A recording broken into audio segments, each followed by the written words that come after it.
je m'excuse, mais je parlerai en français car je ne maîtrise pas du tout le bulgare et je pense que mon anglais avec un fort accent ne sera pas pratique. Je pense qu'une bonne traduction bulgare sera idéale. Аз ще говоря на френски, тъй като не разбирам и абсолютно нищо от български. Имам доста силен акцент на английски, затова ще говоря изцяло на френски. Oui, je vais aujourd'hui donc parler d'une question qui, je pense, est commune à nos deux pays. Днес ще говоря върху един въпрос, който смятам, че е общ за нашите две страни. Dans nos deux pays, nous avons eu à faire face à plusieurs phases de désindustrialisation. И двете ни страни правят това в различните фази на индустриализация.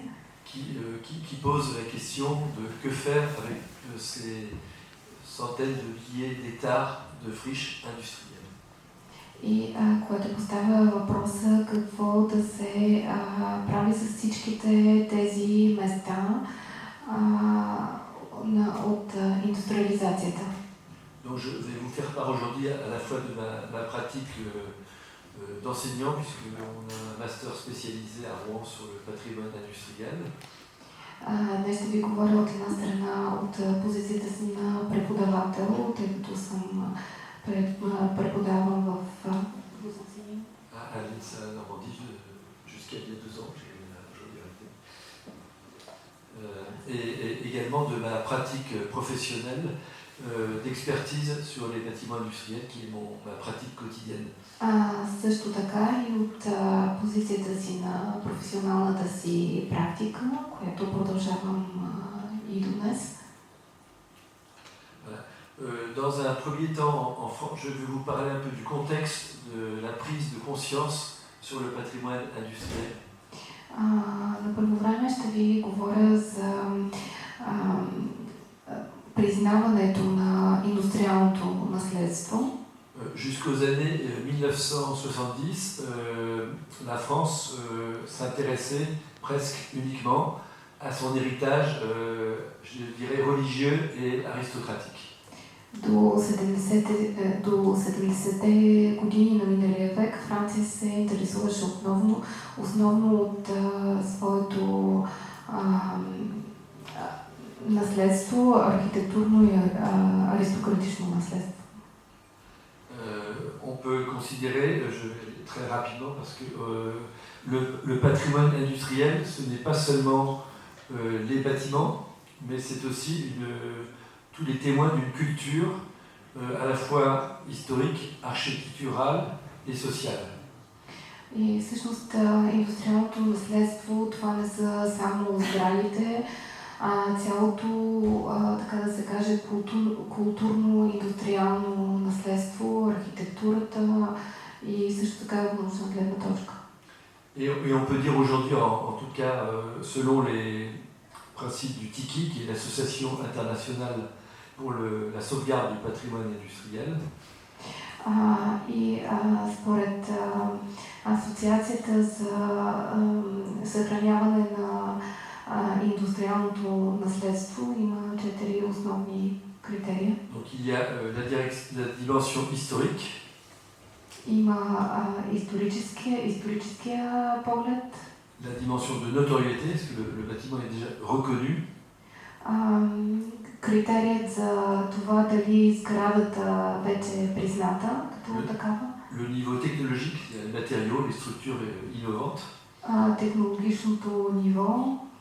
Et ensuite le critère de représentativité, par exemple, est-ce qu'un bâtiment qu'on va protéger va être représentatif, enfin de toute une typologie exemplaire en France. И също така и критерия на представителността, дали сградата ще бъде представителна за типологията в Франция. Pensons tout d'abord que l'usine, c'est quand même avant tout un abri qui protège les machines. Да мислим първо за завода като място, което предпазва машините. Donc une usine qui a perdu ses machines, une fois avec la fermeture, perd la moitié de son intérêt. един завод, който затваря и загубва машините си, всъщност загубва част от интерес към него. Donc comme je le disais, le patrimoine industriel, ce n'est pas seulement les usines, mais c'est aussi l'habitat, ouvriers, employés et patrons.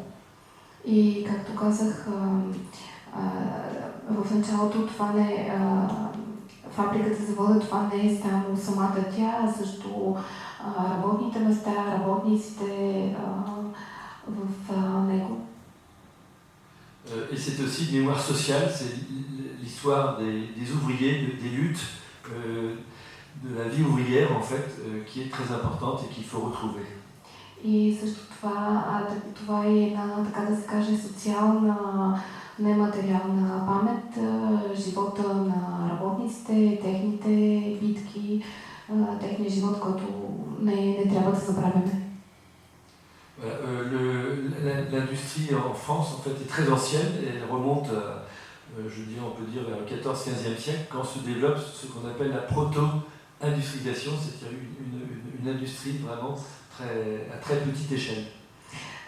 Индустриализацията в Франция е много древна, започва още в 14-15 век, когато се развива така наречената протоиндустриализация, прототип на индустриализацията, която е на много ниско ниво към този момент.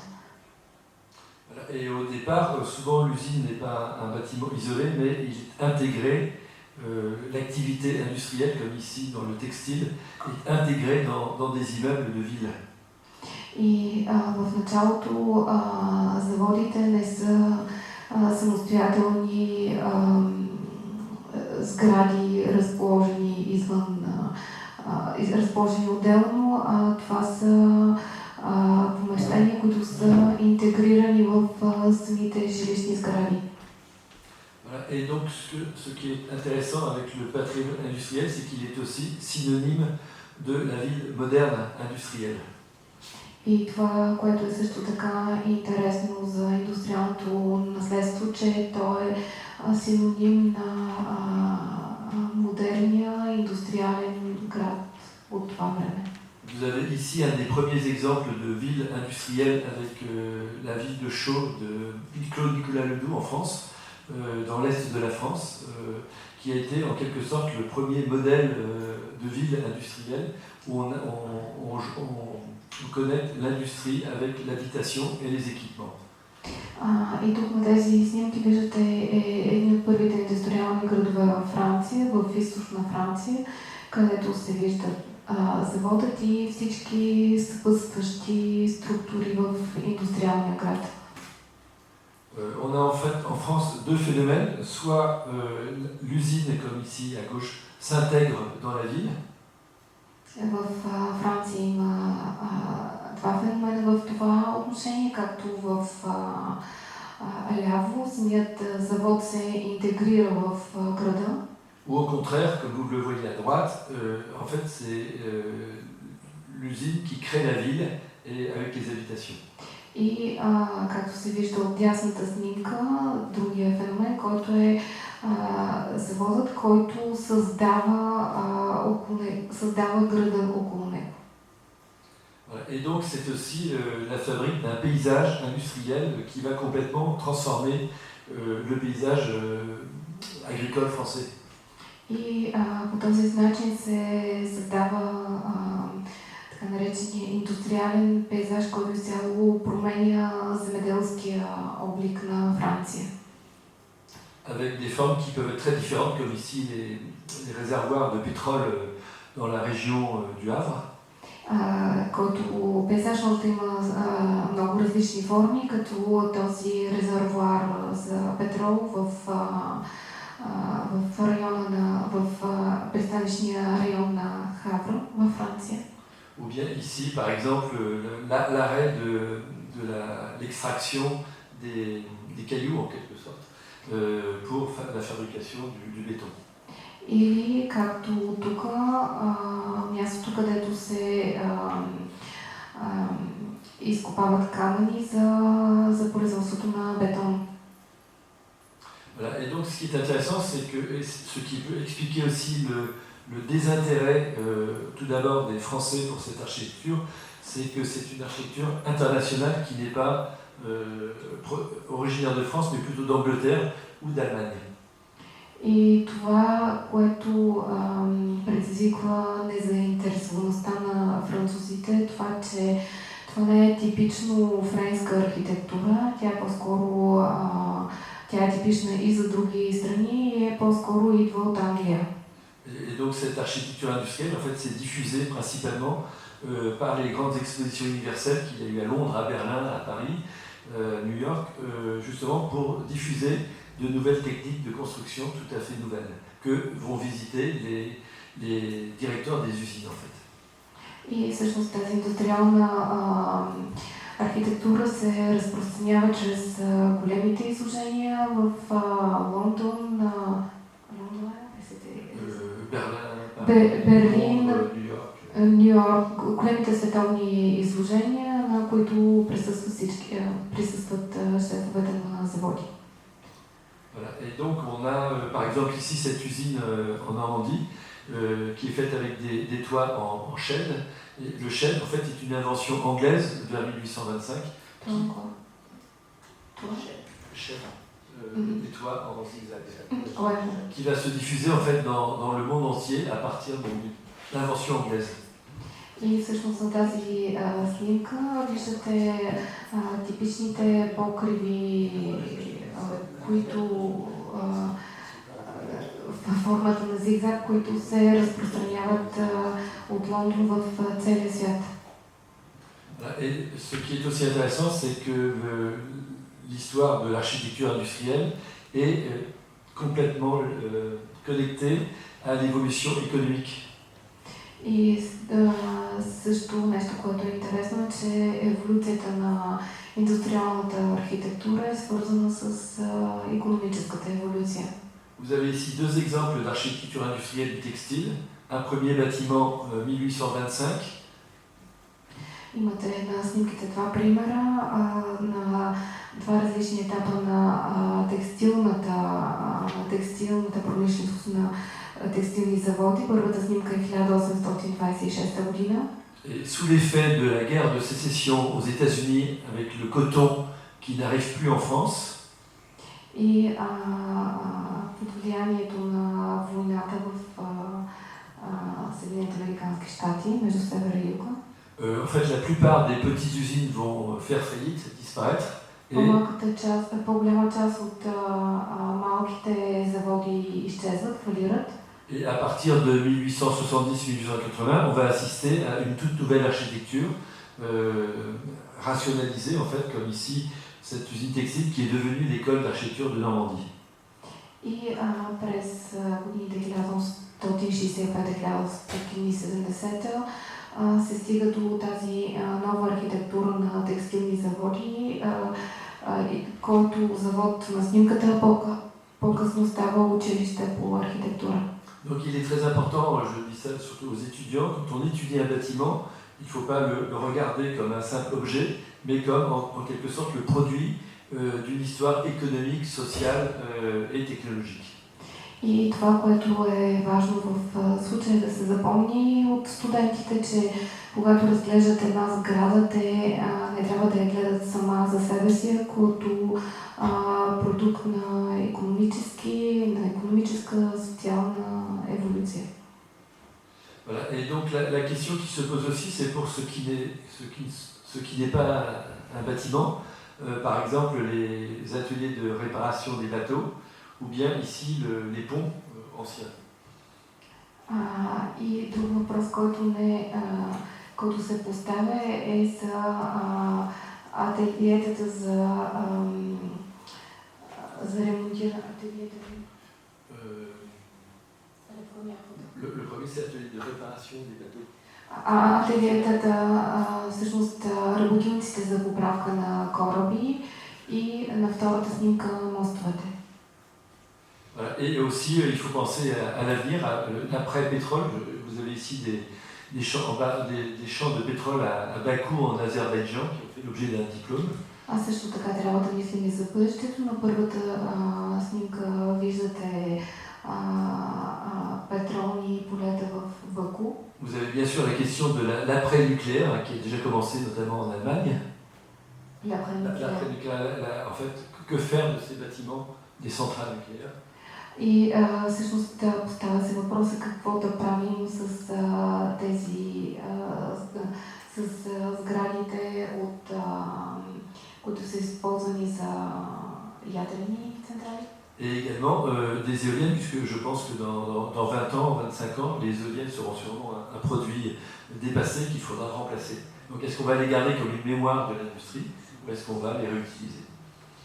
И смятам, че в следващите години това ще остане не само като спомен от индустриализацията, ще се намерят начини отново да бъдат използвани. Voilà. Et donc, je voudrais expliquer un peu comment la prise de conscience, l'intérêt pour le patrimoine industriel a commencé en France.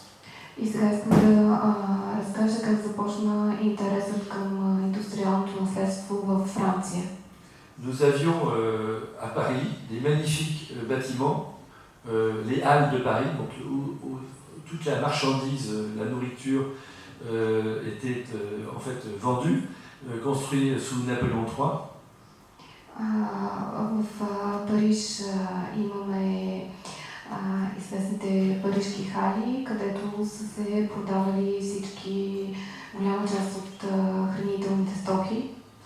Le gouvernement français a décidé la destruction des halles pour les déplacer, pour avoir un nouveau centre à l'extérieur de Paris. Парижското правителство беше решило да разруши халите, за да има нов център в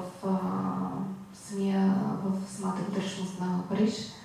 Et donc ces bâtiments extraordinaires qui étaient construits en fonte, en métal en fonte, ont été détruits malgré la protestation des milieux universitaires et de l'architecture. И тези чудесни сгради, които са изградени от желязо, бяха разрушени въпреки протестите на университетските архитектурни среди. Et c'est en fait ces bâtiments qui sont devenus des bâtiments martyrs. И всъщност тези сгради станаха изкупителни жертви. D'autant plus qu'après, on a produit une architecture qui n'était pas du tout au même niveau que les bâtiments d'origine. И след това беше направена реализирана архитектура, която не е от същото ниво. Et que cette architecture qui n'a absolument pas fonctionné a dû être à son tour démolie pour un nouveau projet qui vient d'être terminé. И тази нови изградени сгради на своя ред трябваше да бъдат разрушени, тъй като те не изпълняваха функциите си, за да дадат място на нови проекти. Et qui a coûté 1 milliard d'euros. И всичко това струваше на 1 милиард евро. Et donc si on compte les dépenses depuis 1972 jusqu'à maintenant, je pense qu'on arrive en fait à une des plus grandes erreurs en fait de la non-protection du patrimoine. И всъщност това от 1972 година насам е една от най-големите грешки, които показват как не е могло да бъде съхранено индустриалното наследство. Et donc c'est grâce en fait aux professeurs d'histoire, aux architectes, que ce mouvement s'est créé, avec notamment le SILAC, qui est l'association française du patrimoine industriel. И всъщност благодарение на френски архитекти и на всичко това, което ви разказах, се създаде това сдружение на френските архитекти за предпазване за съхраняване на индустриалното наследство. Et aussi un livre très important paru en 1970 qui est le premier inventaire général qui existe sur la France. И всъщност това е първата и най-важна книга по темата, издадена през 1970 година, Индустриална археология на Франция. Voilà. Et donc on va avoir à partir de cet intérêt nouveau, en fait, des premières réalisations, avec en particulier au Creusot. Le Creusot, c'est une grande ville de la sidérurgie. Un premier écomusée, c'est un musée en fait, qui conserve à la fois l'activité et la mémoire des lieux. Un musée aussi ethnologique, technique et scientifique. И възникналия вече интерес за запазване на индустриалното наследство можете да видите в този пример град в Крюзо, който представлява музей, в който са запазени архитектурни индустриални обекти.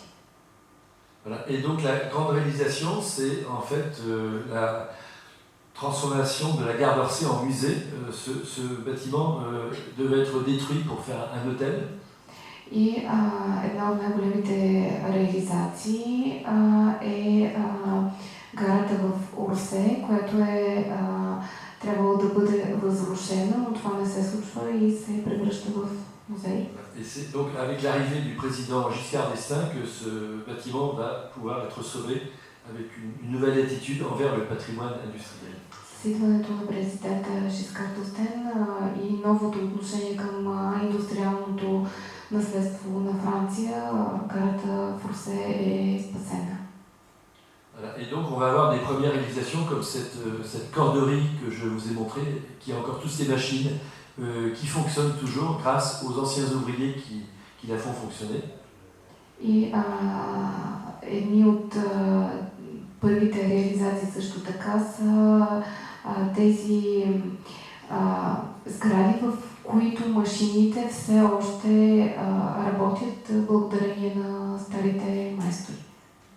Et jusqu'aux réalisations prestigieuses, ça c'est en fait le siège de Nestlé, la multinationale Nestlé, le chocolat, qui en fait réutilise une ancienne chocolaterie à l'est de Paris et en fait son siège social.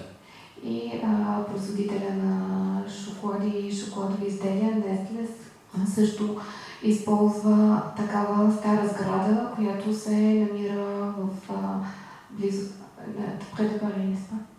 която се намира близо до Париж. Et puis quelques années plus tard, on a donc l'école nationale de Normandie d'architecture qui va être également réutilisée comme école. И няколко години по-късно и Националното училище по архитектура в Нормандия, което отново се използва. Ancienne usine textile. Това е бившия това е бивш текстилен завод, който към момента се използва за Национално училище по архитектура. Voilà. Et donc, à partir des années 90, en fait, la réutilisation devient quelque chose de beaucoup plus habituel et intéresse aussi beaucoup les promoteurs privés. И от 90-те години насам повторното използване на индустриалните сгради започва да предизвика интереса и на много частни собственици. Cette usine textile a été reconvertie par un promoteur privé en loft. En loft, c'est des grands plateaux d'habitation où les habitants achètent une surface et ensuite aménagent comme ils veulent. C'est auto-réhabilitation par les habitants. Un espace qui est libre, sans cloison, il y a juste les murs. Et en fait, chaque habitant